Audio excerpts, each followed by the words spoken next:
This player has one video file, but soon it'll stream in multiple resolutions, with captions in 2 languages. Here's how. A quick note for Classic Editor users first. The Quality Switcher and Subtitles both live right here in the Media tab. Same fields, same workflow.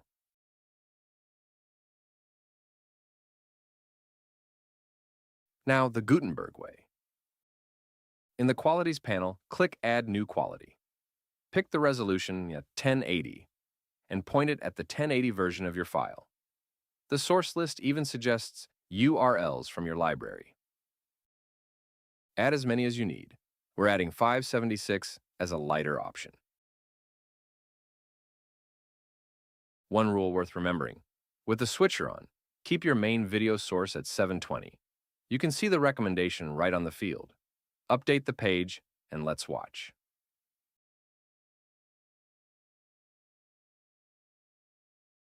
On the front end, viewers open the settings gear and pick their own quality.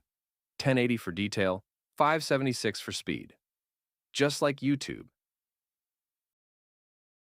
Halfway there, now Captions. By the way, the Captions button itself is a control chip. You'll find it on the Controls tab next to Settings and Picture-in-Picture. In the Subtitle and Caption panel, add a new item. Give the track a label, English, and attach the file from your media library. Important, the player takes VTT files.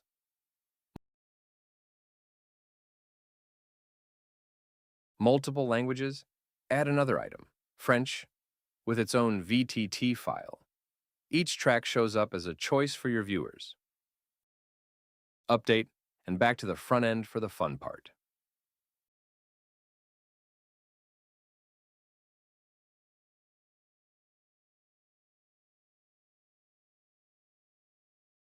There they are.